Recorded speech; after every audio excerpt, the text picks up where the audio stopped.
جی السلام علیکم علی بھائی. وعلیکم السلام ورحمۃ اللہ وبرکاتہ. ولا حول ولا قوة الا باللہ. اللہم صلی علی محمد وعلی آل محمد. احسن بھائی، آپ کو ہماری اکیڈمی میں ویلکم ہے. اللہ کا نام لے کے شروع کریں. جی جزاک اللہ. پہلے تو یہ ہمارے لیے فخر کی بات ہے کہ آپ کے سامنے بیٹھ کے اور آپ کے ساتھ پوڈ کاسٹ کرنے کا موقع مل رہا ہے، تو ہم اس کے لیے آپ کے بہت شکر گزار ہیں. اور آپ پاکستان کے ان چند لوگوں میں سے ہیں جو ہمارے جیسی چھوٹی پوڈ کاسٹ والوں کو بھی موقع دیتے ہیں. اکثر لوگ تو ملین سبسکرائبرز یا جن کے بہت زیادہ سبسکرائبرز ہوتے ہیں ان کو موقع دیتے ہیں، تو بڑا مشکل ہے یہاں پہ اسٹیٹس کو توڑ کے اور اس طرح کا کام کرنا. تو ہم آپ کو خراج عقیدت بھی پیش کرتے ہیں اور آپ کا بہت شکریہ بھی ادا کرتے ہیں. جزاک اللہ خیر. اس کے بعد میں اپنے پہلے سوال سے آغاز کروں گا، اور وہ پوڈ کاسٹرز کے بارے میں ہی ہے کہ پوڈ کاسٹرز پورے پاکستان سے یہاں پہ، میں اسے کہتا ہوں، فیض لینے کے لیے آتے ہیں. ان کو سبسکرائبرز ملتے ہیں، ان کو ویوز ملتے ہیں جب آپ کی پوڈ کاسٹ کر کے جاتے ہیں. اور یہ کوئی ایسی چیز نہیں ہے کہ جو میں ہوا میں کر رہا ہوں، یہ فیکٹس ہیں کہ آپ کوئی بھی پوڈ کاسٹ اٹھا کے دیکھ لیں. جب وہ آپ کے ساتھ پوڈ کاسٹ کر کے جاتے ہیں تو ان کی جو ویورشپ ہوتی ہے وہ، اور ان کے سبسکرائبرز بھی بڑھتے ہیں. اور اس کے بعد اگر ان کی جو سب سے بہتر موسٹ ویوڈ جو پوڈ کاسٹ ہوتی ہے اس میں ون آف دا نیم، بلکہ سب سے اوپر جو نام ہے وہ آپ کا ہی ہوتا ہے. میں آپ کو 5-6 ایسے گنوا سکتا ہوں، لیکن اس وقت نام لینے کا فائدہ نہیں ہے. لیکن میرا کوشچن یہ ہے کہ جب وہ یہاں سے فیض لے کے جاتے ہیں اور اس کے بعد جا کے تو آپ کی باتوں کو کاٹ کے پیش کرتے ہیں اور تروڑ مروڑ کے پیش کرتے ہیں، اور اس کے بعد کئی چیزوں کو بیچ میں سے حذف کر دیتے ہیں، یا پھر جا کے کوئی ولاگ بناتے ہیں یا نیگیٹیولی پیش کرتے ہیں، کلاؤڈ بھی لے جاتے ہیں اور نیگیٹیولی بھی پیش کرتے ہیں. تو اور کئی لوگ تو پھر کئی مولوی حضرات کو یہاں پہ لے کے بھی آ جاتے ہیں. اس کے بارے میں بھی بات کرنے کی ضرورت نہیں، آپ بہت بات کر چکے ہیں. تو اس کے بارے میں آپ کا کیا پوائنٹ آف ویو، آپ کیسا فیل کرتے ہیں؟ نہیں، مجھے کوئی برا فیل نہیں ہوتا. اس کی وجہ یہ ہے کہ ہر شخص اپنے ظرف کے مطابق چل رہا ہوتا ہے. میرے پاس تو جو بھی آئے گا، ہم چونکہ بیٹھے ہیں اللہ اور اس کے محبوب صلی اللہ علیہ وآلہ وسلم کے دین کی خدمت کے لیے، تو ہمارے دار ارکم کی پوری ٹیم نے پہلے دن سے یہ ڈیسائیڈ کیا تھا کہ جو بھی آئے گا پوڈ کاسٹ ریکارڈ کرنے کے لیے، ہم اسے اللہ کے لیے دین سکھائیں گے. باقی یہ اس کا اپنا ظرف ہے کہ وہ اس کو مس یوز کرتا ہے یا کسی طریقے سے آؤٹ آف کانٹیکسٹ کرتا ہے. ہم نے الحمدللہ اپنی آڈینس ایسی ڈیولپ کر دی ہے پچھلے 15 سالوں کے اندر کہ جو کوئی بھی اس قسم کی غلیظ حرکت کرنے کی کوشش کرتا ہے نا، تو ہمارے اسٹوڈنٹس کامنٹس میں نیچے خود ہی جواب دے دیتے ہیں کہ آپ یہ آؤٹ آف کانٹیکسٹ کوٹ کر رہے ہیں یا آپ اس وقت زیادتی کر رہے ہیں، اپنا لقمہ ان کے منہ میں ڈال رہے ہیں. تو اس بنیاد کے اوپر ہم لوگوں کو پوڈ کاسٹ دینا چھوڑ نہیں سکتے. اس کی وجہ یہ ہے کہ اگر ہم یہ کرائٹیریا رکھ لیں گے پھر تو شاید ہمارے اس کرائٹیریا میں کوئی بھی پورا نہ اترے. ہمیں تو نہیں پتا یہاں آنے سے پہلے بندہ کیا ہے. جن کا پتہ بھی ہوتا ہے وہ آنے کے بعد بدل جاتے ہیں، یا شاید ویوز کے لیے کرتے ہیں، دنیا داری میں پڑ جاتے ہیں. بس میں یہی کہہ سکتا ہوں. تو ان کے لیے ہدایت کی دعا کروں گا. باقی ہمیں کوئی فرق نہیں پڑتا، لیکن ان کے لیے ضرور یہ ایک عبرت کا مقام ہے کہ وہ اس قسم کی جو ایکٹیویٹی پرفارم کر رہے ہیں، انہوں نے اللہ کو کیا منہ دکھانا ہے. اس قسم کی حرکت کر کے وہ چند ڈالرز تو کما لیں گے، ویوز تو کما لیں گے، فیم تو کما لیں گے، لیکن at the end of the day ان کو دنیا میں بھی ذلت ہوگی، آخرت میں بھی ہوگی. یہ دیکھ لیں آپ، ماضی قریب میں بھی ایک اینکر کے ساتھ ہم نے نیکی کی کہ وہ اتنی دور کراچی سے آیا تھا، اسے میں نے ایک دن میں 4 پوڈ کاسٹ دی. اس کے بعد اس کے اوپر پریشر آیا بیسیکلی علماء کا کہ بھئی تم نے تو ہمارے پورے فرقوں کا جنازہ نکلوا دیا، تو اب اس کی کمپنسیشن یہ ہے کہ تم یوں ڈرامہ بازی کرو، پھر ہم تم سے راضی ہوں گے. انہوں نے راضی پھر بھی نہیں ہونا تھا، تو چند دن ویوز کما لیے. اب دیکھ لیں وہی ویوز جو پہلے 70-80 ہزار لاکھ تک گئے تھے، اب وہی 1.5-2 ہزار کے اوپر واپس آ گئے. تو کتنے دن کما لیا. تو اس سے تو بہتر تھا یہ سونے کا انڈا دینے والی مرغی ذبح نہ کرتے بلکہ ریگولرلی آتے رہتے. بہرحال اب ہماری ٹیم نے یہ ڈیسائیڈ کیا ہے کہ جو بھی شخص ادھر پوڈ کاسٹ کے لیے آئے گا، ہم اسے ایک دفعہ ہی پوڈ کاسٹ دیں گے، دوبارہ نہیں دیں گے. اس کی وجہ یہ کہ پھر باقی لوگوں کی حق تلفی ہوتی ہے. اس وقت بھی کیوں میں 50 کے قریب لوگ لگے ہوئے ہیں. اٹ مینس کہ 1 سال بعد باری آنے والی ہے، اور اس 1 سال کے اندر اور لوگوں نے بھی اپنے نام لسٹ میں لکھوانے ہیں، تو ان کی حق تلفی بھی ہوگی. پلس جب ہم کسی کو دوبارہ یا تیسری بار دیتے ہیں نا، وہ پھر ویوز کے چکر میں پڑ جاتا ہے. دین سیکھنا اس کا کوئی مقصد نہیں رہ جاتا. تو اس لیے بار بار وہی باتیں ریپیٹ کرنا اور ادھر سے بات لے کے کسی اور کے بارے میں بات کرنا، پھر اس سے جا کے اس کا جواب لینا.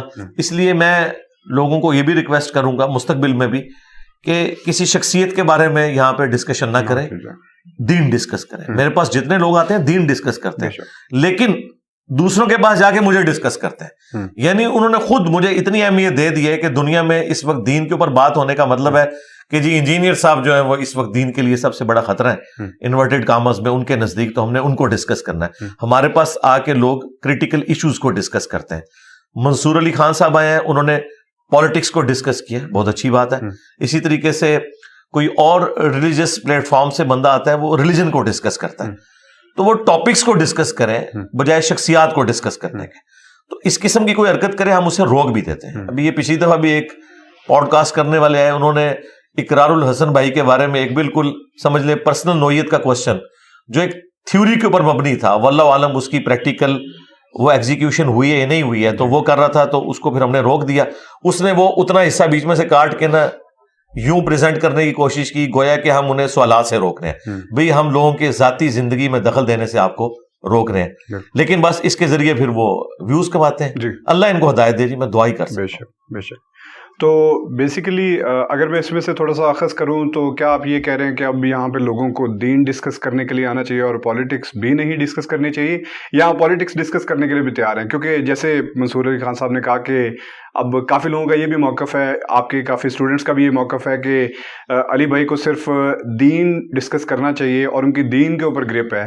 تو if I take the liberty to ask کہ وہ کہتے ہیں کہ ان کو پالیٹکس کو ڈسکس ہی نہیں کرنا چاہیے سرے سے, تو اس کے بارے میں آپ کا کیا موقف؟ پالیٹکس کو ہم نے ٹاپک بنا کے تو کبھی ڈسکس نہیں کیا. پالیٹکس کے وہ حصے جو ریلیجن کے ساتھ جڑے میں ان کو ڈسکس کرتا ہوں. باقی ایک کہنا کہ کسی کو پتا یا نہیں پتا, وہ تو جن کو لیڈرز بنائے بیٹھے ہوئے ہیں ان کی تو ہر بات غلط نکلی, اور ان کے بارے میں جو کچھ ہم نے پریڈکٹ کیا تھا وہ تو ٹھیک نکلا. تو آپ فیصلہ کر لیں کسے زیادہ پتا ہے. تو الحمدللہ ہم نے کبھی کسی کے بارے میں یہ بات نہیں کی ہے کہ وہ فلاں ٹاپک پہ نہ بولے. آپ جو ہے وہ علمی دلائل کے ذریعے اپنا موقف رکھیں کہ ہاں یہ بات صحیح ہے یا یہ غلط ہے. جو باتیں ہم کسی لیڈر کے بارے میں کہتے تھے کہ آپ یہ غلط کر رہے ہیں, آج وقت گزرنے کے ساتھ ساتھ جب اسی لیڈر پہ برا وقت آیا ہے تو اب وہ ساری باتیں ایک ایک کر کے مانتے جا رہے ہیں. اس کا مطلب ہے کہ اس زمانے میں جب کبھی لوگ ہمیں کہتے تھے آپ کو پالیٹکس کا نہیں پتا, تو اب انہی لوگوں کو یہ کہنا چاہیے کہ ان کے بڑے کو پالیٹکس کا نہیں پتا تھا. انجینئر صاحب آپ اس وقت بات ٹھیک کر رہے تھے. اب میں پھر کسی ایک خاص شخصیت کو اگر ٹارگٹ کروں گا تو پھر لوگوں کے دل دکھیں گے, کیونکہ لوگ یہاں سیاسی پیشواؤں کو مذہبی پیشوا مانے ہوئے ہیں اور ان کو وہ سمجھ لیں قرآن و سنت کا درجہ دیتے ہیں. تو یہ بدقسمتی ہے. میرا خیال ہے وقت کے ساتھ ساتھ جو سمجھدار لوگ ہیں انہیں بات سمجھ آ جاتی ہے کہ ہم نے دینی پیشوا کا درجہ ان لوگوں کو نہیں دینا. یہ دنیا دار لوگ ہیں, اپنی منفیت کی خاطر جب تک سسٹم کے اندر ہوتے ہیں اس کے بینیفٹس اٹھاتے ہیں, جب سسٹم سے نکالے جاتے ہیں اسی سسٹم کے بارے میں پھر وہ باتیں کرتے ہیں جو ہم ان کو سسٹم میں ہوتے ہوئے کہہ رہے ہوتے ہیں کہ یار یہ غلط کر رہے ہیں. وہ کہتے ہیں نہیں آپ کو نہیں سمجھ.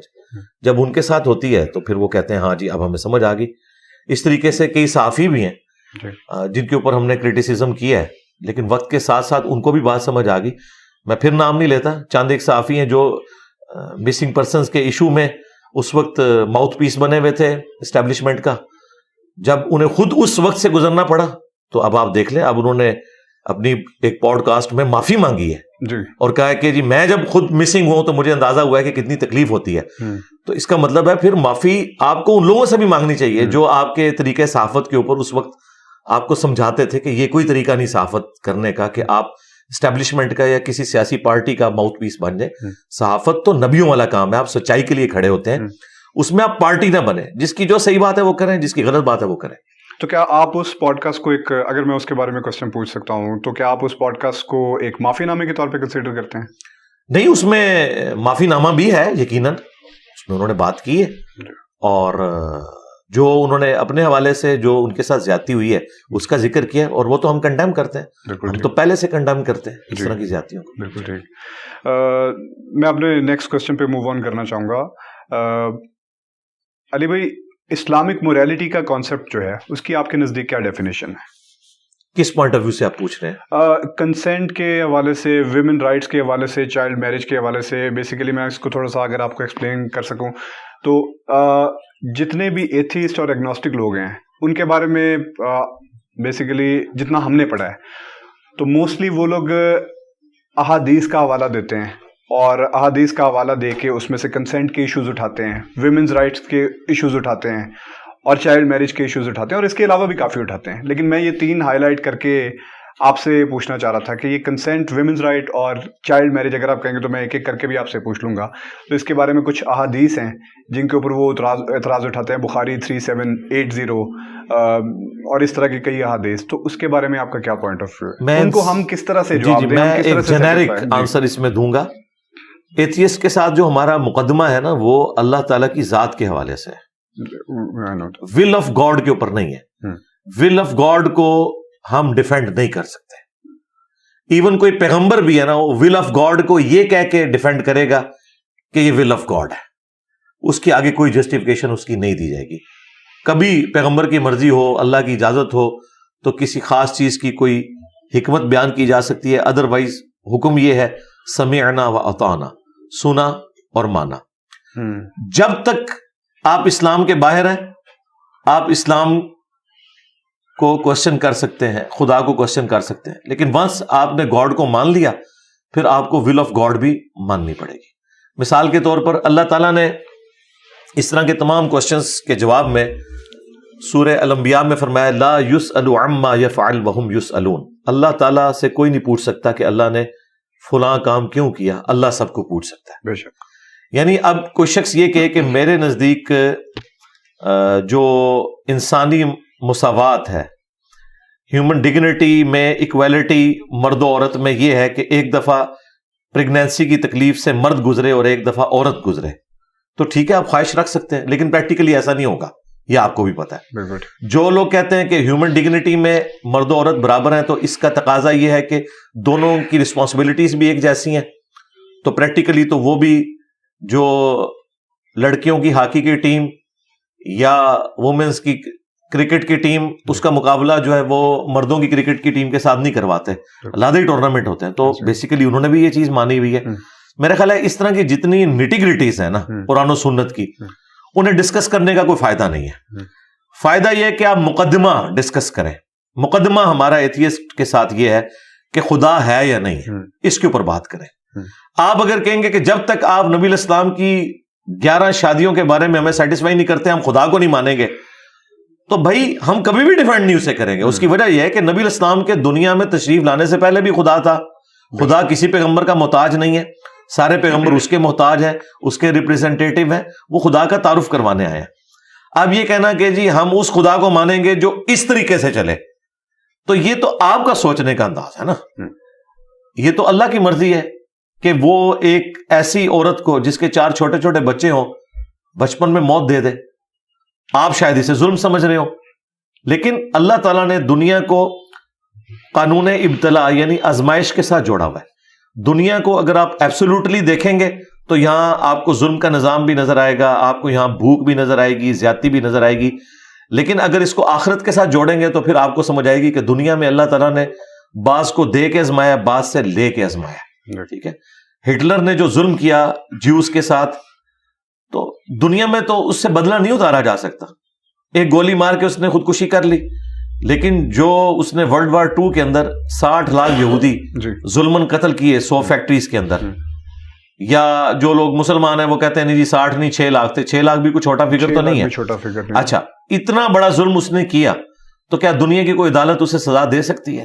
لیکن اللہ تعالیٰ قیامت والے دن اسے 6 لاکھ دفعہ زندہ کر کے 6 لاکھ دفعہ موت کی تکلیف سے گزار کے اس چیز کا بدلہ لے سکتا ہے. تو دنیا اور آخرت کو ملا کے اسلام کے یا دین کے پورے مقدمے کو سمجھیں گے پھر تو آپ کو باتیں ٹھیک لگیں گی. اگر پک اینڈ چوز کریں گے تو ہم آپ کے سوال کرنے سے پہلے ہی کہتے ہیں کہ اسلام میں واقعی کئی چیزیں ایسی ہیں کہ جن کے بارے میں ہمیں تردد ہے اس حوالے سے کہ ہم اس آزمائش سے گزرتے ہیں. مثال کے طور پر ایک شخص پورا دن مزدوری کرتا ہے گرمیوں کے دن، اور رات کو وہ عشاء کی نماز پڑھ کے 10-11 بجے کہیں سوتا ہے، صبح پھر اسے 4 بجے اٹھنا پڑتا ہے. اس بیچارے کی تو نیند ہی پوری نہیں ہوتی، پھر اسے مزدوری پہ جانا پڑتا ہے. تو ایک تکلیف تو ہے، گرمیوں کے روزے رکھنا ایک تکلیف دہ امر تو ہے. لیکن دین کا تو مقدمہ یہ ہے کہ وہ پہلے ہی کہتے ہیں یہ تکلیف ہے، یہ آزمائش ہے، لیکن اس کے اگینسٹ تمہیں اجر ملنے والا ہے. مختصر زندگی اللہ کو دے کر ہمیشہ کی کامیابیاں حاصل کرو گے. اگر آخرت اور جنت کی ہمیشہ کی زندگی کے ساتھ دنیا کے چند سال کی آزمائش کو جوڑ کے دیکھیں تو یہ سودا جو ہے وہ انسان کے نفع کا سودا ہے. تو یہ جو بیچ میں سے پک اینڈ چوز کرتے ہیں نا چیزیں, ہر بات کا ہم نے جواب نہیں دینا, نہ خدا نے جواب دیا ہے, نہ رسول نے جواب دیا ہے, نہ ہم نے دینا ہے. ہاں آپ ان پرنسپل مقدمہ ڈسکس کریں, خدا ایگزسٹ کرتا ہے یا نہیں, اگر کرتا ہے تو وہ کون سا خدا ہے, ٹھیک ہے. اس کے بعد اس نے اپنا تعارف کیسے کروایا ہے, اور پھر اس کے بعد ریلیجن کا مقدمہ, پھر اسے پریکٹس کرنے کا مقدمہ شروع ہوگا. ونس آپ کو ریلیجن اڈاپٹ کرتے ہیں, پھر اس میں جو حکم جس طریقے سے ہے وہ آپ نے اس کو اسی طریقے سے ماننا ہے. اس کی جسٹیفیکیشن ہم نے کوئی نہیں دینی, ورنہ تو میں 50 سوال آپ کو لکھ کے دے دوں گا کہ نمازیں 5 کیوں ہیں, بالکل ٹھیک, 3 ہونی چاہیے, 2 ہونی چاہیے, 1 ہونی چاہیے, یا ہفتے میں 1 دن ہونا چاہیے. وہ تو آپ جو بھی ماڈل, آپ بھی اگر کوئی آئیڈیل ماڈل بنائیں گے نا, میں اس میں بھی غلطی نکال لوں گا کہ نہیں جی یہ یوں نہیں یوں ہونا چاہیے. تو یہ جو بیٹھ کے اس قسم کی گفتگو کر رہے ہوتے ہیں نا, بیسیکلی اپنی مرضی کی زندگی گزارنا چاہتے ہیں. میری مرضی, میری خواہشات اور میرے درمیان سب سے بڑی رکاوٹ ہی خدا ہے. اگر میں اسے ہٹانے میں کامیاب ہو جاؤں تو میں اپنی مرضی کی زندگی گزار سکتا ہوں. اور یہ اصل مرض ہے ایتھیسٹ کا, ان کا اصل مرض یہ ہے. پلس دین کا جو مقدمہ وہ ایسے بھونڈے انداز میں پیش کیا گیا, پھر دین کی جو پرورٹڈ ایک مذہبی سوچ جو لوگوں کے اندر آ چکی ہے, جس کی وجہ سے خود مسلمان بھی جو ہے وہ ایک مسلمان ملک کے اندر رہتے ہوئے اپنی جان کو ونریبل سمجھ رہے ہوتے ہیں, ان چیزوں نے بھی لوگوں کو اسلام سے دور کیا. لہذا لوگوں کو بکش اسلام کی طرف بلائیں بجائے اس کے کہ پریکٹیکلی مسلمان کیا کر. اور اگر وہ بکش اسلام کی طرف آ جائیں اور وہ کہیں کہ ٹھیک ہے ہم آپ کے خدا کو مانتے ہیں, جس ایک خدا کو آپ مانتے ہیں ہم اسی کو مانتے ہیں, لیکن ہمیں آپ کی ان احادیث پہ اعتراض ہے, تو کیا وہ جو احادیث کی کتب کے اندر جتنی بھی احادیث کمپائل کی گئی ہیں, کیا آپ کون ان کو اس طرح سے ایکسپلین کر سکتا ہے کہ یہ ساری بالکل صحیح ہیں, جن کو صحیح لکھا گیا ہے؟ پہلے تو قرآن سے شروع کریں. جی بالکل, ان کو تو قرآن پہ بھی اعتراض ہے, پھر کیا ختم ہو جائے. نہیں, وہ اگر نہیں نہ ختم ہوا ان کا, ان کو تو قرآن پہ اعتراض ہے. بالکل, قرآن کی کئی چیزوں کے اوپر ان کو اعتراض ہے. قرآن میں چور کے ہاتھ کاٹنے کی سزا کے اوپر ان کو اعتراض ہے, تو وہ تو ہم ختم نہیں کر سکتے. تو اگر اس کو دوسرے پیرائے میں لے لیں کہ اگر ایک مسلمان ہو اور اسے احادیث پہ اعتراض ہو, ہاں اب یہ بات پھر مسلمان سے ہم دین کا مقدمہ ڈسکس کریں گے. بالکل ٹھیک, ٹھیک ہے. اسے ہم کہیں گے کہ تم کیا سورس آف نالج صرف قرآن کو سمجھتے ہو یا سنت کو بھی. اگر وہ کہتا ہے میں صرف قرآن کو سمجھتا ہوں, تو اسے بتایا جائے گا کہ قرآن کا خود سورس سنت ہے.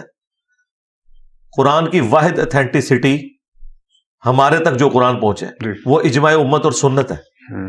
سنت کو آپ عملی تواتر کہہ لیں, اجماع امت کہہ لیں, جو نسل در نسل ٹرانسفر ہوا ہے. اسی سنت نے باقی دین بھی ٹرانسفر کیا.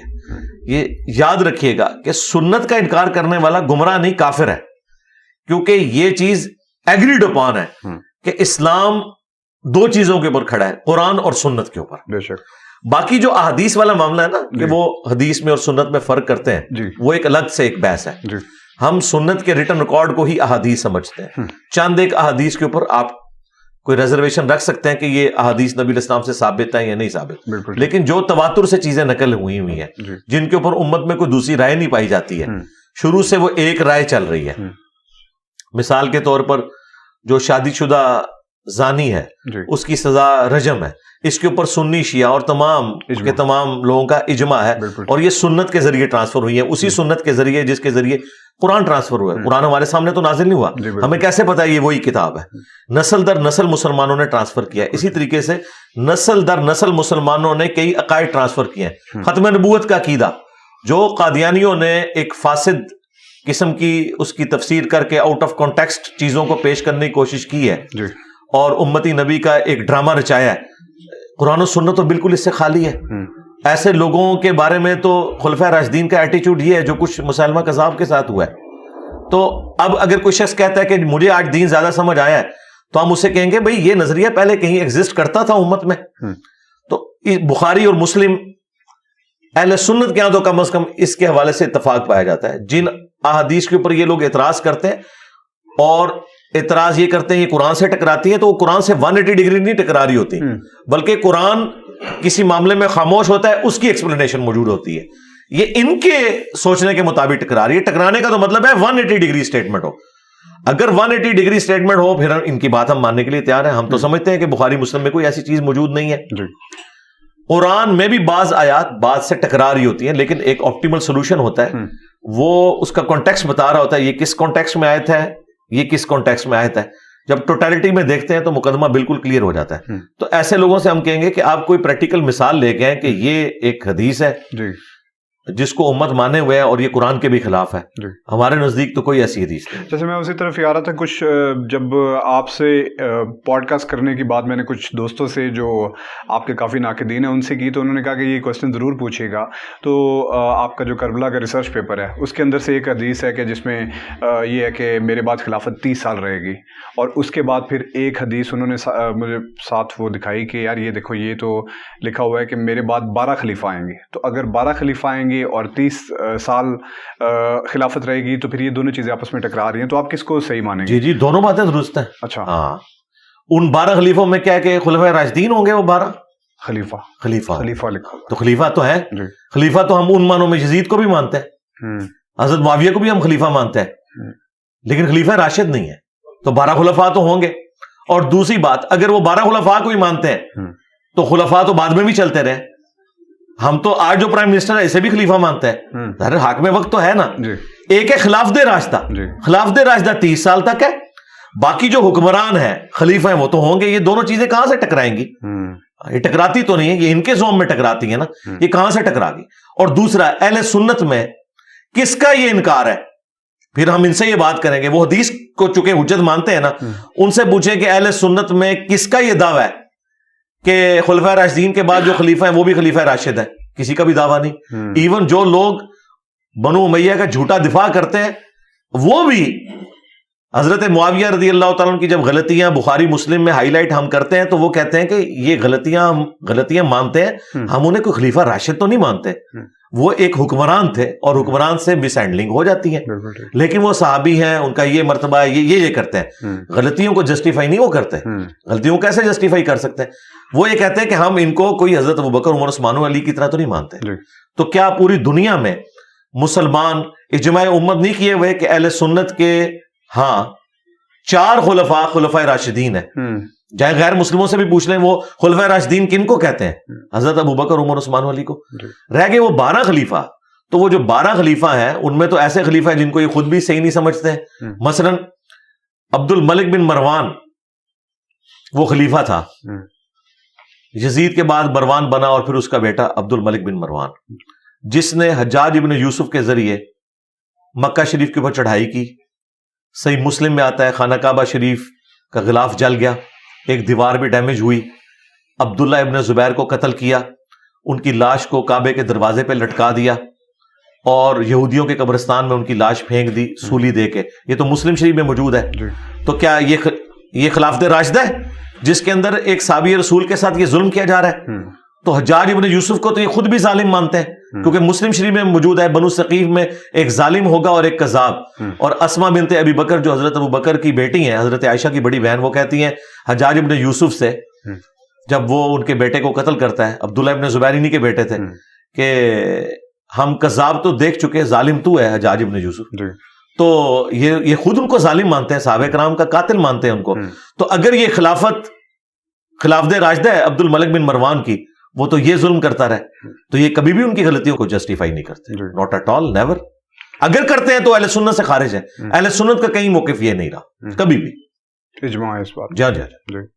تو اسی طرح سے اگر میں حضرت عائشہ، سیدہ عائشہ کے بارے میں آپ سے یہ پوچھوں کہ ان کی عمر مبارک جب شادی کے وقت، اس کے بارے میں یہ کہا جاتا ہے کہ مسلمانوں میں آپ کے 6 سے 9 سال عمر تھی جب ان کا نکاح مبارک ہوا.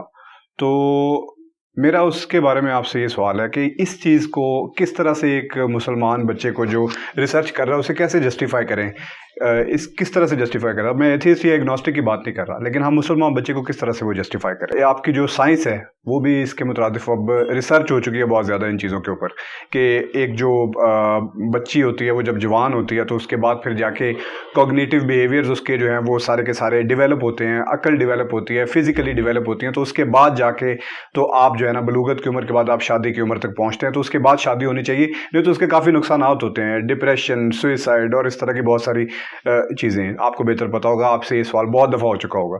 تو اس کو کس طرح سے؟ سیدہ عائشہ کی عمر کے حوالے سے جی اہل سنت میں اتفاق ہے، 9 سال کی عمر میں ان کی رخصتی ہوئی ہے. جی. اچھا، یہ 9 کو آپ 19 سال بھی کر لیں، ان لوگوں کی تو تسلی پھر بھی نہیں ہونی، کیونکہ نبی اسلام کی تو عمر 52 سال تھی. وہ کہیں گے 3 گنا عمر ہے. لیکن کم از کم مسلمان تو اس چیز سے جسٹیفائی نہیں, مسلمان بھی نہیں ہوں گے. کیسے ہو جائیں گے مسلمان؟ غامدی صاحب تو ہو جائیں گے. غامدی صاحب ہوں گے نا, تو غامدی صاحب یہ سمجھتے ہیں میں سیٹسفائی ہو گیا تو باقی مسلمان بھی ہو جائیں گے. تو یہ تو نہیں, وہ تو یہ جب تک آپ نے 19 کو 49 نہیں نہ کرنا ان کی تسلی نہیں ہونی, تو آپ کرتے رہے. باقی سیدہ عائشہ کو ہم عام خاتون تو سمجھتے نہیں, ہم سمجھتے ہیں کہ ان کا یہ معاملہ جو ہے ایک معجزانہ معاملہ ہے. بخاری مسلم میں حدیث ہے کہ 3 راتوں تک حضرت جبرائیل علیہ السلام نے نبی علیہ السلام کو خواب میں تصویر دکھائی تھی سیدہ عائشہ کی کہ یہ آپ کی ہونے والی بیوی ہے. تو سیدہ عائشہ کوئی عام خاتون نہیں ہے. نہ ہم اس 9 سال کی عمر کی لیگیسی کو یہ کہتے ہیں کہ اس طریقے سے آپ نے امت میں ٹرانسفر کرنا ہے. وہ ایک یونیک پرسنالٹی ہے. وہ واحد بیوی ہے نبی علیہ السلام کی جو کنواری تھی اور 47 سال بعد میں زندہ رہی اور دین کی تعلیمات انہوں نے آگے ٹرانسفر کی امت تک. مسلمان تو پھر آپ سے یہ بھی سوال کرے گا کہ اللہ تعالیٰ نے ایک جوان عورت سے اس کا خامند لے لیا, اس کے بعد دوسری شادی کا حق اس سے کیوں چھین لیا؟ یہ بھی سوال کرے گا. تو قرآن نے تو کہا ہے کہ نبی کی بیویوں کے ساتھ نکاح نہیں ہو سکتا. اللہ کے نزدیک یہ بہت بڑا گناہ ہے. سورۃ الاحزاب میں ہے کہ تم نبی علیہ السلام کے دنیا سے تشریف لے جانے کے بعد ان کی عورت سے نکاح کرو, بلکہ یہاں تک کہہ دیا کہ وہ مائیں ہیں تمہاری, النبی اولا بالمؤمنین من انفسہم وازواجہم امہاتہم. لیکن بچہ تو پوچھے گا نا کہ ایک عورت ایک کمرے میں 47 سال اکیلے گزار رہی ہے, اس کی اولاد بھی کوئی نہیں ہے, جوانی میں وہ بیوہ ہو گئی ہے, ٹھیک ہے. ہمارے نزدیک 18 سال کی عمر میں, غامدی صاحب کے نزدیک چلے 27 سال کی عمر میں, ٹھیک ہے. اب پوری زندگی اس نے بغیر خامند کے گزاری ہے. تو پھر غامدی صاحب سے اگر کوئی بچہ یہ پوچھے کہ اللہ تعالیٰ نے اس عورت سے یہ حق کیوں لے لیا کہ وہ اکیلے زندگی گزارے گی, تو ہم کیا کہیں گے کہ اللہ تعالیٰ کی ول تھی, ان کو سٹیٹس بہت بڑا ملنے والا ہے کہ وہ دنیا اور آخرت میں نبی علیہ السلام کی بیوی ہے, امت کی ماں ہے. اما عائشہ سے بھی کوئی پوچھ لینا کہ ان کی مرضی کیا ہے. تو اس طرح کی چیزوں کو اٹھانا, ان کا اینڈ رزلٹ یہ ہوگا کہ آپ ایک مسئلے کو حل کریں گے, دوسرا مسئلہ کوئی سر اٹھا لے گا. اگر تو ہونا کہ ہم امت میں یہ ترغیب دلاتے ہوں کہ 9 سال کی عمر میں ایسا ہونا چاہیے. سیدہ عائشہ 9 سال کی عمر میں بالغ تھی, یہ انڈرسٹوڈ ہے, تبھی ان کی رخصتی ہوئی. بالغ کوئی 9 سال کی عمر میں ہو, 12 سال کی عمر میں ہو, 12 میں تو مان ہی لیتے ہیں نا, 11 کہتے ہیں نہیں, 9 کوئی ملینز میں ایک کیس ہوتا ہے. ہم مانتے ہیں کہ ہماری ماں ملینز میں ایک ہے, ٹھیک ہے, اپنے مرتبے میں بھی اور اپنی ڈیوٹیز کے اندر بھی.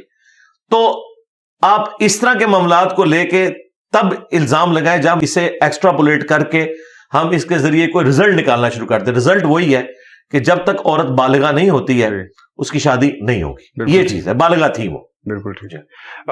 علی بھائی, کانسیپٹ آف لانڈی کے بارے میں آپ سے کوسچن ہے کہ یہ جو لانڈی کا کانسیپٹ ہے یہ ختم ہو چکا ہے یا ابھی بھی ہے؟ نہیں, ختم ہو چکا ہے. اس کے لیے آپ الجہاد فی الاسلام مولانا مودودی کی کتاب پڑھ لیں.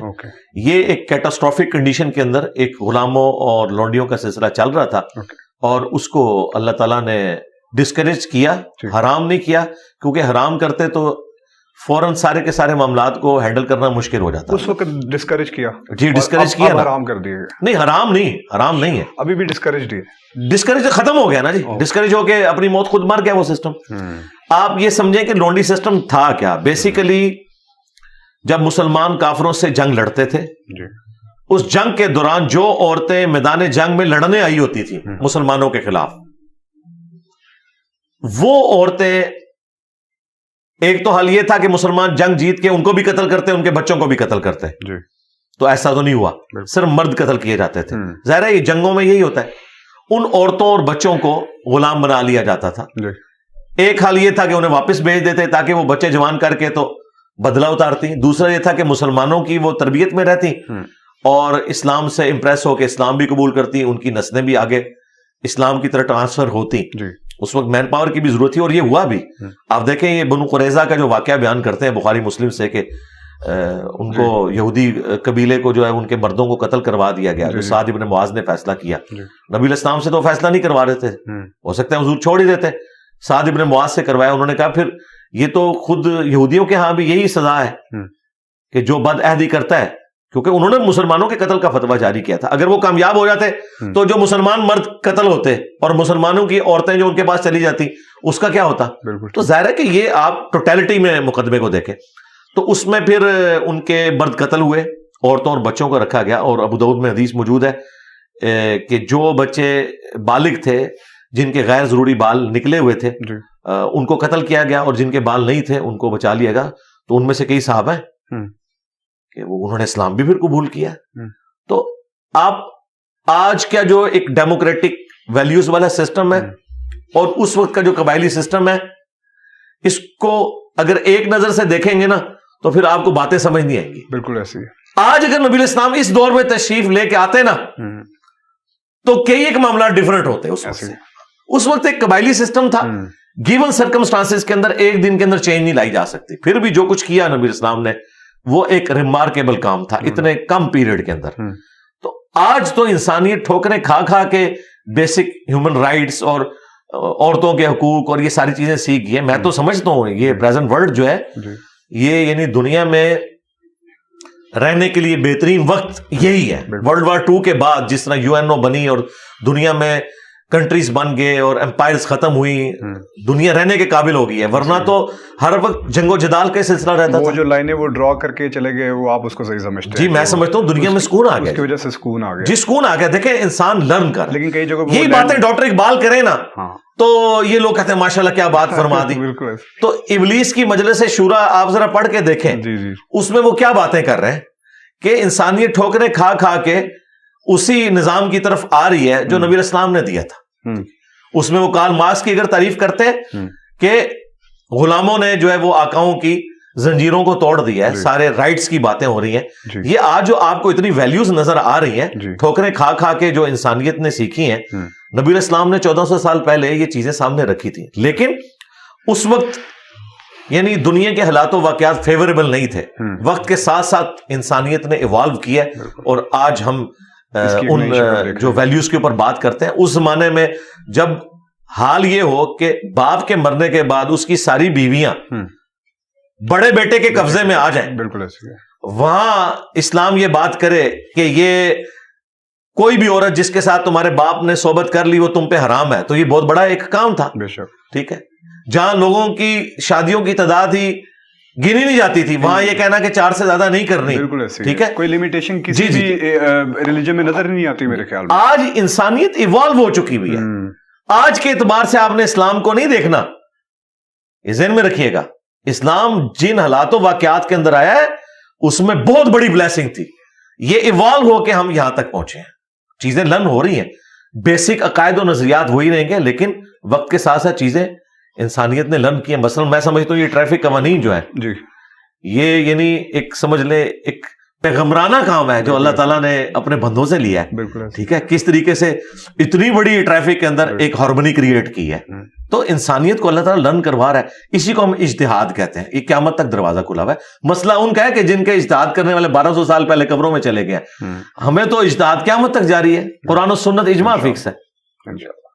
تو اب ایک تلخ کوشچن انہی ناقدین کی طرف سے آیا, میں آپ سے وہ پوچھنا چاہوں گا جس طرح سے انہوں نے مجھے لکھ کے بھیجا, میں اسی طرح سے پوچھنا چاہوں گا کہ رسول اللہ کی حدیث آپ اکثر سناتے ہیں صلی اللہ علیہ وآلہ وسلم, اجماع امت کی دلیل میں کہ جماعت پر اللہ کا ہاتھ ہے, جس چیز پر اجماع ہو جائے وہ حق ہے, اور تھوڑے ہی سالوں پہلے پوری امت کے علماء کا اجماع مرزا غلام احمد قادیانی پر ہوا. کیا یہ چیز آپ کو خوف نہیں دلاتی کہ اس وقت تمام مسالک اور مناہج کے علماء کا اجماع اس بات پر ہو چکا ہے کہ آپ فساد اور جہالت پھیلا رہے ہیں اور انتشار پھیلا رہے ہیں؟ اور یہ ان کا سوال ہے. جی بہت اچھا, مجھے تو برا نہیں لگتا, مجھے تو یہ فل ٹاسک دیا انہوں نے. ہاں جی, تو میں ان کو فرق بتا دیتا ہوں. پھر فرق یہ ہے کہ غلام احمد قادیانی دجال نے تو دعوی نبوت کیا تھا, اور جن لوگوں نے سوال بھیجا ہے چشتی رسول اللہ, تھانوی رسول اللہ, تو ان کے بزرگوں نے پڑھایا ہوا ہے. پہلے یہ اپنا اسلام ثابت کریں, یہ اس کو ڈیفینڈ کرتے رہے مناظروں کے اندر, یہ ہمیں آ کے یہ بات بتائیں گے تو ہم تو انہیں خود سمجھتے ہیں یہ انہی بزرگوں کے ماننے والے ہیں جن بزرگوں میں سے ایک ان کا بزرگ غلام احمد قادیانی دجال تھا. یہ ہمیں کیسے سوال کر سکتے ہیں؟ دوسری بات, اجماع امت کی بات ہوئی ہے, اجماع علماء کی بات نہیں ہوئی ہے. اوکے جی, اگر اجماع علماء کی بات کریں تو تمام نان بریلوی علماء کا اجماع ہے کہ بریلوی گمراہ فرقہ ہے. تمام نان دیوبندی علماء کا اجماع ہے کہ دیوبندی ایک گمراہ فرقہ ہے.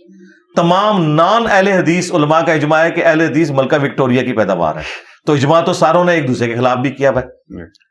اجماع امت کا ہوتا ہے, علماء تو آٹے میں نمک کے برابر ہیں, اور وہ بھی جو نمک میں بھی ہیں وہ بھی آلموسٹ میجورٹی تو علماء سو کی ہے. علماء کا حال یہ ہے کہ علماء تو اینک پہننے کو بھی بدعت سمجھتے تھے. علماء جو ہے وہ چین والی گھڑی کو بدعت سمجھتے تھے, اسپیکر کو بدعت سمجھتے تھے, کیمرہ کو حرام سمجھتے تھے, اور عوام اس وقت بھی کہتی تھی کہ اسپیکر میں کوئی حرج نہیں. اس کا مطلب ہے کہ عوام کا اجماع پہلے ہوتا ہے, علماء کو بعد میں سمجھ آتی ہے. تو عوام ہے وہ تو پہلے سے تصویریں کھنچواتی تھی, علماء نے بعد میں تصویر کو حلال کیا کیا, فرض کر لیا, اس کے بغیر سٹارٹ نہیں ہوتے. اس کا مطلب ہے کہ عوام کو پہلے بات سمجھ آتی ہے, علماء کو بعد میں. پریکٹیکلی تو ہم نے یہ دیکھا ہے. تو عوام کو بھی سمجھ آ گئی ہے کہ ہمارے علماء اور ہمارے بزرگوں نے ہمارے ساتھ دھوکہ کیا ہے. اسی وجہ سے بریلوی, دیوبندی, اہل حدیث, شیعہ عوام ہمارے اس پلیٹ فارم کے ذریعے رسول اللہ کے ساتھ جڑ گئی ہے. تو الحمدللہ جس طرح یہ کہتے ہیں نا ہمارے علماء کا اجماع ہے, ان کی عوام کا اجماع ہے کہ ان کے علماء نے اس عوام کے ساتھ دھوکہ کیا ہے. تو اللہ کا شکر ہے, اجماع تو ہمارے ساتھ ہے الحمدللہ, کیونکہ عوام بتائے گی نا. ہاں. اور آخری بات مجھے یہ بتائیے کہ میرے بعد یہ آپس میں ایک جگہ جمع ہو گئے ہیں اس حوالے سے علماء ان کے کہ انجینئر صاحب گمراہ ہیں. تو ان سے ذرا پوچھئے میری گمراہی ہے کیا؟ کیا بریلوی یہ بتائیں گے نہیں کہ میری گمراہی یہ ہے کہ میں کہتا ہوں نماز رفع الیدین کے بغیر نہیں پڑھنی چاہیے؟ تو اس گمراہی میں کیا میں اکیلا ہوں؟ اہل حدیث بھی یہی کہتے ہیں, تو پھر اہل حدیث کو بھی وہی گالی دے. میرا یہ دعویٰ ہے آپ کے کیمرے کی وساطت سے, میں نے پہلے بھی یہ کہا ہے, میرا کوئی ایک عقیدہ, کوئی ایک نظریہ ایسا بتا دیں جو مجھ سے پہلے امت کا نہ ہو. غلام احمد قادیانی دجال نے جو نظریہ پیش کیا امتی نبی کا, اس کو امت نے ریجیکٹ اس لیے کیا کہ اس نے ایک ایسا کانسیپٹ دیا جو پہلے نہیں تھا. ختم نبوت کے عقیدے کے اوپر اس نے ڈاکہ مارا. ٹھیک ہے, چشتی رسول اللہ, تھانوی رسول اللہ تو ان کی کتابوں میں نکل رہا ہے, انہوں نے پرنٹ کیا ہے. یہ کہتے ہیں کتابیں بدل گئی ہیں تو پہلے مناظرے کیوں کیے تھے؟ اور جو 100 سال پہلے بزرگ فوت ہوئے ہیں ان کی کتابوں میں موجود ہے. تھانی صاحب کو فوت ہوئے 70 سال ہوئے ہیں, پیر میر علی شاہ صاحب کو فوت ہوئے بمشکل 80 سال ہوئے ہیں, احمد بریلوی کو 100 سال ہوئے ہیں. ہم نے تو ان سے بھی چشتی رسول اللہ ثابت کر دیا, ان کے قلم کی تو سیاہی بھی خشک نہیں ہوئی ہے. یہ کیا کریں گے؟ ان کے بزرگوں نے تو یہ کچھ کیا ہوا ہے. تو نیا نظریہ تو انہوں نے دیا ہے. میرا کوئی ایک نظریہ بتا دیں کہ ہاں جی انجینئر صاحب جو یہ بات کرتے ہیں نا, یہ پہلے امت میں کسی کا نظریہ نہیں تھا. میں اگر حضرت معاویہ رضی اللہ تعالیٰ عنہ سے اختلاف رکھتا ہوں حضرت علی کی سپورٹ میں, میری ذاتی تو کوئی ان کے ساتھ کوئی مسئلہ نہیں ہے. مجھے تو نبی نے حکم دیا علیکم بسنتی وسنت الخلفاء الراشدین المہدیین, تو میرے پاس آپشن یہ ہے کہ میں حضرت علی کی سپورٹ میں کھڑا ہوں. تو کیا حضرت علی کی سپورٹ میں کھڑے ہو کر بنو امیہ کے بارے میں جو موقف میرا ہے, جو احترام کے دائرے میں, اس سے ورسٹ فارم میں کیا شیعہ کے ہاں نہیں پایا جاتا؟ پایا جاتا ہے. اسی طریقے سے قبروں پہ عمارتیں اور مزارات بنانے کے حوالے سے جو میرا موقف ہے, کیا یہی موقف علماء عرب اور اہل حدیث علماء کا نہیں ہے؟ بالکل پایا جاتا ہے. تو میں نے تو کوئی نیا نظریہ پیش ہی نہیں کیا, میرے تمام نظریات وہی ہیں جو آلریڈی مسلمانوں میں تھے. یہ ضرور تھا کہ کچھ فرقے نے کچھ نظریات لیے ہوئے تھے, کچھ فرقے نے دوسرے والے نظریات لیے ہوئے تھے, میں نے سب کو کمبائنڈ کر کے جس کی جو پازیٹیو بات ہے وہ لی ہے. بس یہی آپ کی غلطی ہے. جی غلطی نہیں ہے, یہ میرا فخر ہے اللہ کے فضل سے. اور آخری بات, غلام احمد قادیانی تو حنفی تھا, وہ بغیر رفع الیدین کے نماز پڑھتا تھا. تو میرا خیال ہے جو لوگ رفع الیدین نہیں کرتے انہیں فکر کرنی چاہیے کہیں وہ قادیانی کی روحانی اولاد تو نہیں ہے, شیطانی اولاد. ہمارے اسٹوڈنٹس تو رفع الیدین سے نماز پڑھتے ہیں جو بخاری و مسلم میں طریقہ لکھا ہوا ہے نبی علیہ السلام کا. تو قادیانی حنفی ہیں, دیوبندی بھی حنفی ہیں, بریلوی بھی حنفی ہیں. اور انہوں نے کیا جھوٹ مشہور کیا تھا کہ جو رفع الیدین شروع کرتا ہے وہ قادیانی ہو جاتا ہے.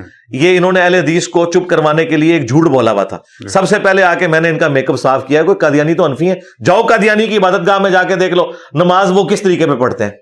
ان کے تو جو بڑے خلیفہ صاحب ہیں ان کا بیان آیا کہ ہم حنفی ہیں. تو فکر تو اب آپ کو کرنی چاہیے کہ یہ حیران کن بات ہے کہ چشتی رسول اللہ والا واقعہ جس بزرگ کی طرف منسوب ہے, بزرگوں کے بارے میں ہم اس نے ظن رکھ لیتے ہیں, ہو سکتا ہے انہوں نے نہ کہا, بل وہ بھی حنفی تھے, معین الدین چشتی صاحب. اچھا, تھانوی رسول اللہ کا واقعہ جس کے منسوب ہے اشری تھانوی صاحب, وہ بھی حنفی تھے. اور غلام احمد قادیانی دجال وہ بھی حنفی ہے. تو اب یہ فیصلہ کر لیں بھائی, اگر نہیں تسلی ہوئی میں اور کروا دیتا ہوں. میری ہوگی, ان کی کروانی تو کروا نہیں, میرے خیال جتنی کروا لی ہے ابھی تو آپ کی تسلی کے لیے اتنا ہی کافی ہے کہ آپ لوگ بھی حنفی ہیں اور قادیانی بھی حنفی ہیں. تو میرا اس کے ساتھ کوئی لینا دینا نہیں. آپ فکر کریں کہ آپ کے بزرگ اور آپ کے بزرگوں میں چشتی رسول اللہ, تھانوی رسول اللہ نکلا ہے. میں تو محمد رسول اللہ کا ماننے والا ہوں صلی اللہ علیہ وآلہ وسلم. ایک مولانا صاحب نے 60 آیت کی کمپائلیشن کی ہے, ایک کمپائلیشن بنا کے انہوں نے مجھے ویڈیو بھیجی. کہ یار یہ 60 قرآن کی قرأت کے اندر غلطیاں ہیں جس میں زیر زبر پیش کی غلطیاں ہیں جو علی بھائی کر رہے ہیں، تو ان کا کوشچن یہ تھا کہ آپ اپنی قرآن پہ تجوید کی گرپ ہونے کا دعویٰ کرتے ہیں، تو اگر یہ غلطیاں ہیں تو پھر آپ کو کم از کم وہ دعویٰ تو نہیں کرنا چاہیے؟ دیکھیں 6,500 آیات میں سے صرف 60 آیات ان کو ملی ہیں، تو ریشو پروپورشن نکالیں۔ اچھا، ان کی حالت یہ ہے کہ اللہ تعالیٰ نے دیوبندیوں کے منہ کے اوپر کالک مال دی ہے۔ پلانٹ ارتھ پہ جو سب سے بڑا دیوبندی مفتی ہے، مفتی تقی عثمانی صاحب، انہوں نے قرآن کی سب سے مشہور آیت سورہ توبہ کی 24 نمبر، اس میں کم از کم 4 جگہ پہ غلطی کی ہے، یہ فلسطین والی کانفرنس میں۔ اور یہ میں تقی عثمانی صاحب پہ ٹانٹ نہیں کر رہا، غلطی لگ سکتی کسی کو بھی، پیچھے سے لقمے دے رہا ہے پھر بھی غلط پڑھ رہے ہیں، پہلے انہوں نے ایک حصہ ٹھیک پڑھا، لقمے کے بعد وہ بھی غلط پڑھ دیا، وہ ویڈیو ریکارڈ ہے، میں نے گن پوائنٹ پہ ان سے نہیں بنوائی۔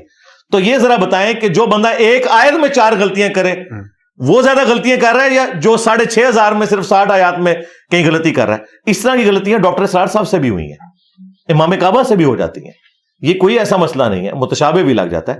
غلطی تب ہے کہ جب میں نے قرآن پڑھا، آپ نے میری غلطی ہائی لائٹ کی اور میں دوبارہ اسے غلط پڑھ رہا ہوں، جس طرح کہ تقی عثمانی صاحب کی غلطی اس نے ہائی لائٹ کی، پھر انہوں نے غلط پڑھا، بلکہ وہ الفاظ بھی غلط پڑھ دیے جو پہلے ٹھیک پڑھے ہوئے تھے۔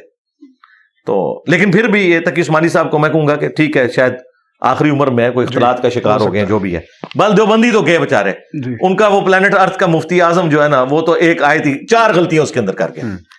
تو میں نے اس میں دعویٰ کیا تھا کہ قرآن پاک کی کوئی صورت، تمہارے جو ٹاپ کے 3 بڑے بزرگ ہیں نا، تقی عثمانی صاحب دیوبندیوں کے، بریلویوں کے مفتی منیب صاحب، ساجد میر صاحب اہل حدیث کے، اپنی مرضی کی کوئی صورت کسی قاری کے پاس پریکٹس کر کے 1 مہینے کا ٹائم لے لیں، 2 مہینے کا ٹائم، اس کی ویڈیو بنائیں، ویڈیو اپلوڈ کر کے مجھ سے رابطہ کریں، میں اگلا سورج طلوع نہیں ہونے دوں گا، وہی صورت میں بھی تلاوت کروں گا، پھر عوام فیصلہ کرے گی کس کی قرات بہتر ہے۔ ان میں سے کوئی بھی قاری نہیں، میں آپ کو بتاؤں، عربی آنا اور چیز ہے، عربی تو غامدی صاحب کو بھی آتی ہے، قرآن مجہول پڑھتے ہیں، بالکل غلط قرآن پڑھتے ہیں۔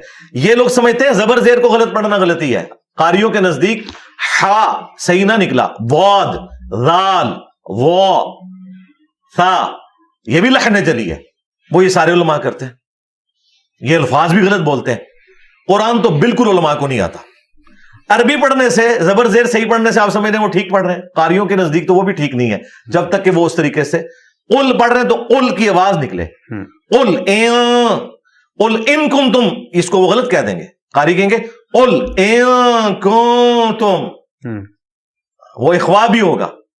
میں کہتا ہوں یہ پریکٹس کر لیں، میں نے کتنا بڑا چیلنج دیا ہے، کوئی صورت مشکل سے مشکل سلیکٹ کر لیں، یہ لے لیں 1 مہینوں کا ٹائم، مجھے 1 رات کا ٹائم دے دیں، میں وہ تلاوت کر کے، تاکہ آپ یہ کہیں اس نے سیکھی بھی نہیں ہے، تو میں نے قرات میرے بھائی میٹرک میں 1992 میں نے سیکھ لی تھی الحمدللہ، اور مجھے یعنی کوئی بات کہنے میں آر نہیں ہے کہ جن کو انہوں نے اپنا بڑا مانا ہوا ہے نا، وہ قرات عربی لہجے میں کر ہی نہیں سکتے، مجہول قرآن پڑھتے ہیں، احادیث بھی مجہول پڑھ رہے ہوتے ہیں، اور ایون علماء عرب بھی عام گفتگو میں ان کی عربی بھی مجہول ہوتی ہے۔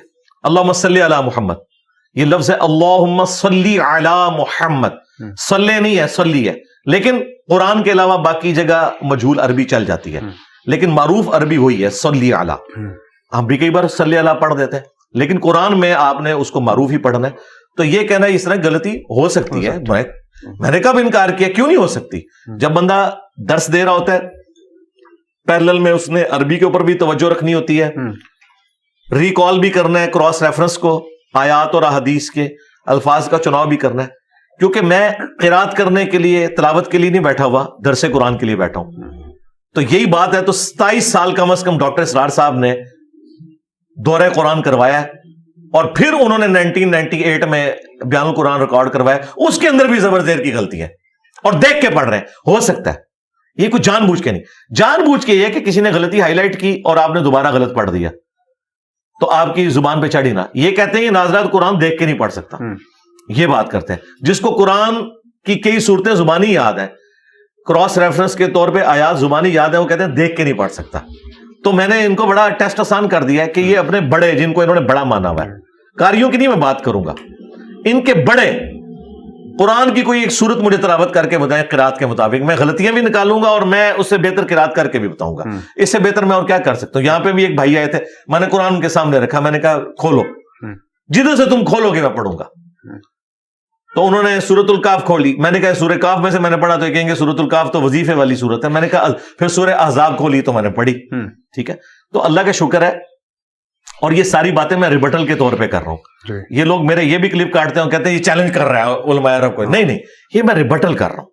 میرا خیال ہے دیوبندی تو ہم ماتم کریں بیٹھ کے کہ تقی عثمانی صاحب نے سورہ توبہ کی آیت نمبر 24 میں 4 جگہ غلطی کی ہے، اور وہ غلطی ہائی لائٹ ہونے کے بعد انہوں نے جو صحیح پڑھا ہوا تھا وہ بھی غلط پڑھ دیا. وہ فلسطین کانفرنس والی ویڈیو ریکارڈ ہے. پہلے تقی عثمانی صاحب سے پوچھیں کہ آپ نے پوری زندگی سورہ توبہ کی آیت نمبر 24 بھی صحیح طریقے سے پڑھنا نہیں سیکھی ہے. اور یہ میں ٹونٹ کے طور پہ نہیں کہہ رہا، میں ریبٹل کے طور پہ کہہ رہا ہوں. ایسا ہو سکتا ہے کسی سے، اس کا یہ مطلب نہیں کہ کسی کو قرآن نہیں پڑھنا آتا. مفتی منیب صاحب بھی قرآن کی آیات ان کو بڑی اچھی حفظ ہے، بڑے اچھے طریقے سے قرآن پڑھ لیتے ہیں. قاری پھر بھی نہیں ہے وہ، یعنی اگر آپ کے نا قرات کر کے وہ پڑھ سکیں اس لہجے میں، وہ تمام بیسک رولز جو وہ جس نے سیکھے نہیں ہوئے نا میرے بھائی وہ کر نہیں سکتا. عام آدمی جب پڑھتا ہے نا ہمیں فوراً پتا چل جاتا ہے کہ یہ قاری ہے یا نہیں ہے. ٹھیک ہے، تو میں ان چیزوں کا بھی ایون کوشش کرتا ہوں کہ اپنی قرات میں ایٹ لیسٹ خیال رکھوں. وہ چھوٹی باریکیاں جو ہیں ان کا بھی خیال رکھوں، اگرچہ وہ لحن جلی نہیں ہوتی، لیکن کئی ایک لحن جلی بھی ہیں جن کا یہ لوگ خیال نہیں رکھتے. تو لیکن میں نے کبھی بھی کسی کی اس طرح کی غلطی نہیں نکالی ہے. میرے ساتھ ان پرنسپل کوئی بات کرے جو بنیادی عقائد نظریات کے اوپر، جو تھاٹس کے اوپر، اس طرح کی اگر آپ کریں گے تو میں اب تقی عثمانی صاحب کی یہ اٹھا لوں اور میں کہوں جی تقی عثمانی کو تو کچھ بھی نہیں آتا، اس نے کیا اسلامک بینکنگ بتانی ہے، اسے تو سورہ توبہ کی آیت نمبر 24 ہی نہیں آتی. اب میں یہ کرنا شروع کر دوں تو میں ایسا نہیں کروں گا. یہ ان لوگوں کی ناکامی. اور یہ میں آپ کو بتاؤں یہ کیسے کرتے ہیں.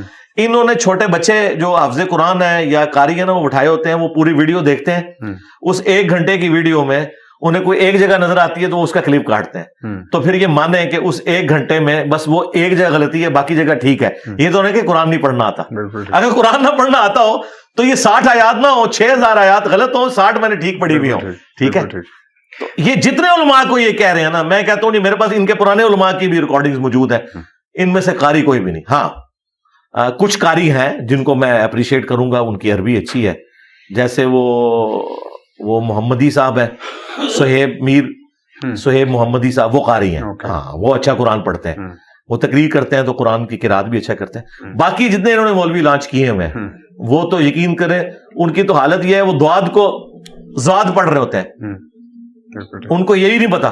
بالکل ٹھیک.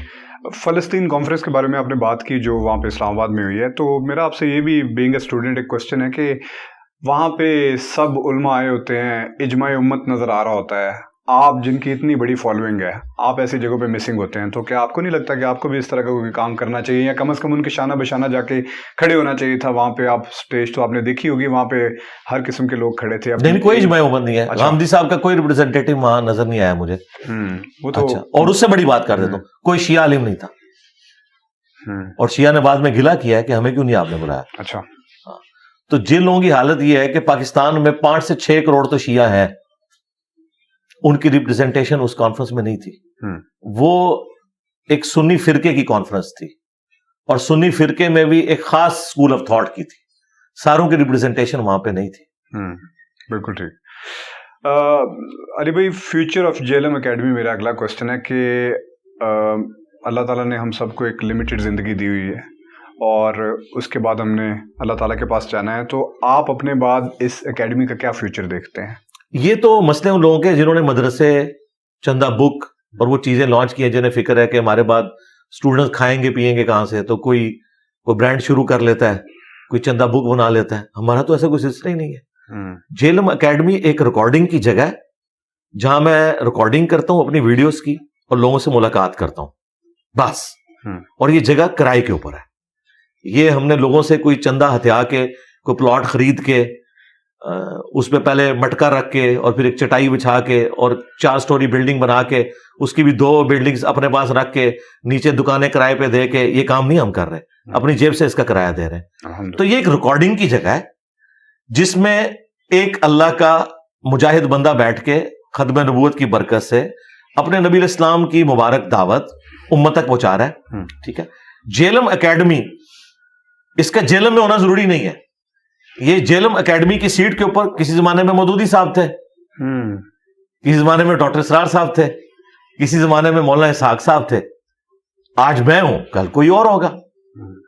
تو ہم نے کوئی اس طرح تنظیم یا یہ والا کام تو کیا نہیں ہے. یہی تو چیز ہے جو امت میں نیا کلٹ اور فرقہ پیدا کرتی ہے, ہم نے یہ کیے ہی نہیں ہے. تو ہم نے کہا کہ آپ نے انہی مسجدوں میں نماز پڑھنا ہے جس میں آپ پہلے پڑھ رہے تھے, چندے انہی کو دینے ہیں, کوئی مسجد بھی لادہ نہیں بنانی ہے. کیونکہ امت لیول کی جب آپ نے کوئی ریفارم کرنا ہے نا, تو اس میں پھر آپ کو یہ کرنا پڑے گا. تو جیلم اکیڈمی کا مستقبل الحمدللہ روشن ہے. امت ٹرانسفارم ہو چکی ہے. جو جہاں ہے وہاں پہ بیٹھ کے وہ اپنے علماء سے پوچھتا ہے کہ دسو کتنے لکھے ہیں. damage has been done. جی, ڈیمیج ہیز بین ڈن. اور یہ بعض علماء کہتے ہیں کہ دیکھیں جی, یہ ڈیمیج ہیز بین ڈن, یہ جو جملہ بولتا ہے یہ تو ہے ہی نیگیٹو معنوں میں. بھائی قرآن میں لکھا ہوا ہے سورۃ الانبیاء میں کہ ہم حق کو باطل پہ دے مارتے ہیں اور وہ اس کا بھیجا نکال کے رکھ دیتا ہے. اللہ نے بھی یہ لفظ استعمال کیا ہے کہ ڈیمیج ہو جاتا ہے. حق سے باطل کا ڈیمیج ہیز بین ڈن ہوتا ہے.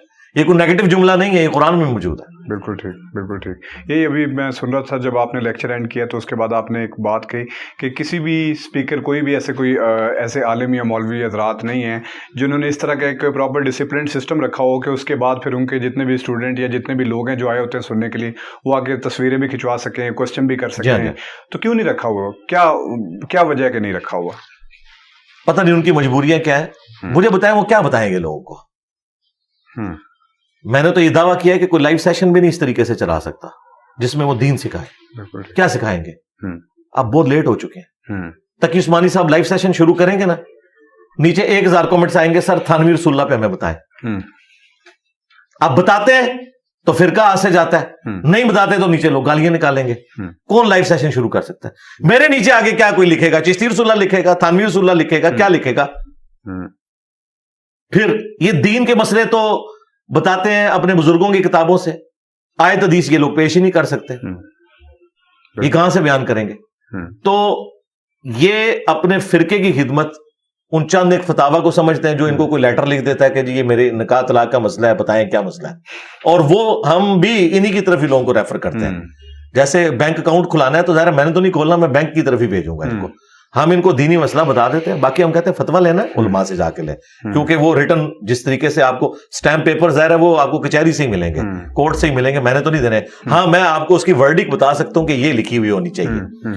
تو یہ علماء جو ہیں وہ اس وجہ سے بھی نہیں کر سکتے لائیو سیشن. باقی اپنے ایوانوں میں تو یہ گرجتے ہیں.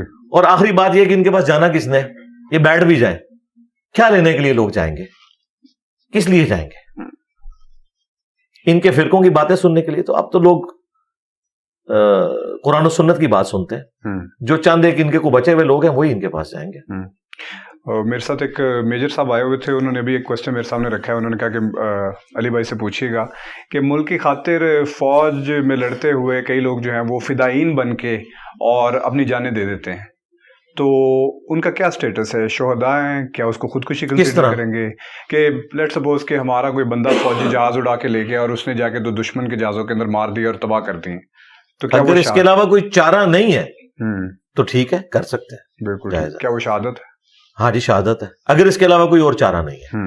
یہ نہیں ہے کہ آپ نے ٹینکوں کے نیچے جا کے لیٹ جانا ہے خود مرنے کے لیے. بالکل ٹھیک, ٹھیک ہے. یہ تو اسلام اس کی اجازت نہیں دیتا. آپ نے آخری درجے تک کوشش کرنی ہے, اور اس میں بھی اگر ان کے پاس کوئی چارہ ہے اور تو اسی طریقے کو اڈاپٹ کرنا چاہیے. اگر اس کے علاوہ کوئی اور چارہ نہیں ہے تو یہ بھی ایک راستہ ہو سکتا ہے. بالکل ٹھیک. یہ اس بندے نے ڈیسائیڈ کرنا ہے کہ اس وقت صورتحال کیا ہے. خام خواہ مرنے کے لیے نہیں جا کے وہ جس طرح میں پھر پرسنل کسی کا نام نہیں لیتا, وہ پھر لوگوں کی عقیدتیں وابستہ ہے. ہمیں ہمارے شہداء کے بارے میں بتایا جاتا ہے کہ جی وہ اکیلے جناب اگلے مورچے پہ جا کے دشمن کے سامنے کھڑے ہو گئے. یہ بیوقوفی والا کام ہے. سامنے جا کے کھڑے ہو گئے تو ایک سیدھا گولا لگا سینے میں, شہید ہو گئے. تو سیدھا سیدھا جو ہے موت کے منہ میں جانے والی بات ہے. اسلام نے یہ تو نہیں آپ کو کہا, آپ نے اپنی جان کی حفاظت کرنی ہے. ٹھیک ہے. ہاں پھر کوئی ایک آپ کے ساتھ حادثہ ہو جاتا ہے وہ علیحدہ بات ہے. یہ کس نے کہا کہ آپ نے سامنے جا کے کھڑا ہو جانا ایسے سینہ تان کے, مجھے کوئی بہادری شو ہوتی ہے. بالکل ٹھیک, بالکل ٹھیک. تو جان کی حفاظت سے متعلق میرا لاسٹ کوسچن ہے آپ سے کہ ٹیبل کے اس طرف بیٹھنا بہت آسان ہے, ٹیبل کے اس طرف بیٹھنا ڈیفینیٹلی بہت مشکل ہے. تو آپ روز کی بنیاد پہ جو ایک یہ دین کے لیے جو خدمت کر رہے ہیں اس میں پریشانی فکر تو آتی ہوگی, تو کیا ابھی کیا حالات ہیں؟ پریشانی ہے, فکر ہے, اور کیا سوچتے ہیں کہ کیا یہ کرنا چاہیے تھا فرام دا فرسٹ ڈے؟ اور آج جب اپنے فیملی کو دیکھتے ہیں، بچوں کو دیکھتے ہیں، تو کیا کبھی سوچتے نہیں ہیں کہ یار یہ تھوڑا سا ہاتھ ہولا رکھ لیتے تو زیادہ بہتر تھا؟ میرا خیال ہے میں اگر اس طرح سوچوں تو میں تو بے ایمان ہو جاؤں. استغفر اللہ، اللہ نہ کرے کبھی.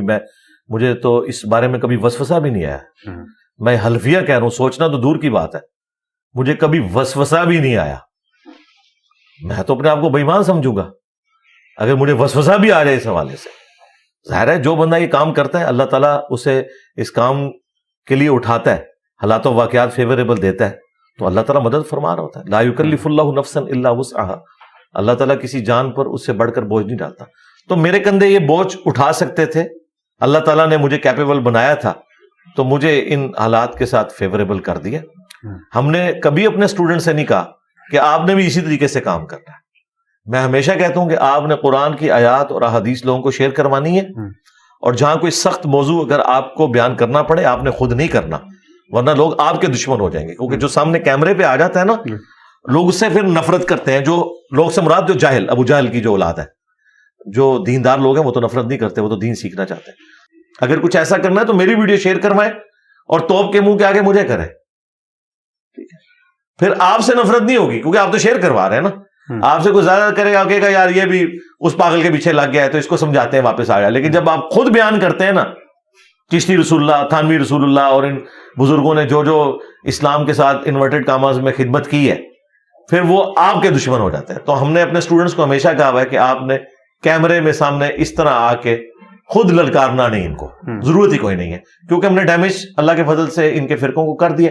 اب آپ آیات احادیث شیئر کروائیں، اور ضروری نہیں کہ آپ نے اختلافی موضوعات کے اس ایکسٹریم لیول پہ جا کے لوگوں کو پہلے تبلیغ کرنی ہے. اور کئی موضوعات ہیں، میں نے تو ہر ٹاپک کے اوپر بات کی ہوئی ہے، صرف اختلافی موضوعات. تو کرنٹ افیئر پہ بھی صرف میں ہی بولتا ہوں. اچھا یہ جو علماء مشورے دے رہے ہوتے ہیں انجینئر صاحب اس کو چھوڑیں اس پہ کام کریں، وہ اس پہ جو کام ہے وہ یہ خود کر رہے ہوتے ہیں. کوئی ایک بندہ کام کر رہا ہو. یہ دھروو راٹھی کی ویڈیو آئی اسلام کے اوپر، ریبٹل کس نے دیا؟ کسی نے کیا. تو یار جس کام کی طرف مجھے یہ کہتے ہیں خود بھی کوئی کام کیا ہے انہوں نے.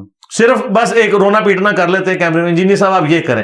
یار انجینئر صاحب نہیں کر رہے، آپ کریں. وہ اختلافی ٹاپکس کے اوپر اس لیے آ کے بات کرتے ہیں نا، ویوز زیادہ آتے ہیں. ہاں وہ اس لیے کرتے ہیں، میں تو اس لیے کرتا ہوں کہ میں اختلافی موضوعات کو سمجھتا ہوں کہ سب سے بڑا مسئلہ سب کانٹیننٹ کے مسلمانوں کا یہی ہے. ابھی بھی کئی نان مسلم جو مسلمان ہوئے ہیں وہ کہتے ہیں مسلمان ہو گئے تو پھنس گئے کہ ہم نے سنی ہونا ہے، شیعہ ہونا ہے، وہابی ہونا ہے، دیوبندی ہونا ہے، کیا ہونا ہے.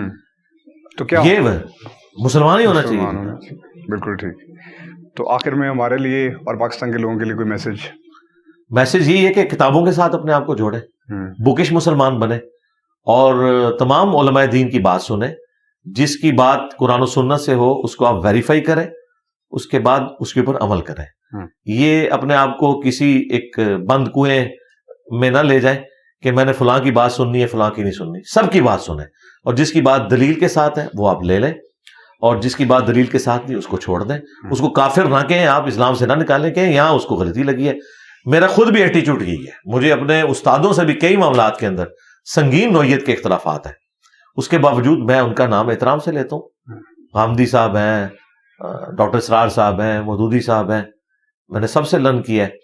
پیر نصیر الدین نصیر صاحب، غلام سو سعیدی صاحب، مولانا الیاس قادری صاحب، طارق جمیل صاحب، ساروں سے میں نے کچھ نہ کچھ لرن کیا ہے. جب میں اختلاف ان سے کرتا ہوں لیکن میں انہیں زیرو سے ملٹیپلائی نہیں کرتا. لیکن وہ لوگ کہ جن کے یعنی آپ سمجھ لیں ماننے والے کروڑوں کی تعداد میں، اور انہوں نے ایک پورا فرقہ اور کلٹ بنا کے اس امت کی جمعیت کو توڑا ہے، ٹھیک ہے، جو بڑے مجرمین ہیں، ان کے بارے میں ہم بالکل نرم گوشہ رکھنے کے لیے تیار نہیں ہیں. ہاں صحیح بات اگر کوئی کریں گے وہ ہم لیں گے، وہ شیطان بھی اگر صحیح بات کرے گا نا ہم اس کی بھی تصدیق کریں گے. لیکن یہ کہ ہم ان کو اس طریقے سے بڑا مان لیں جس طرح ان کے ماننے والوں نے بڑا مانا ہوا ہے تو نہیں. میں سمجھتا ہوں جس نے امت کی جمعیت کو توڑ دیا وہ تو امت لیول کا مجرم ہے، اس کے ساتھ ٹریٹمنٹ بھی امت لیول کی ہونی چاہیے. جزاک اللہ علی بھائی، thank you for being with us. جزاک اٹ واز اے پلیزر. جزاک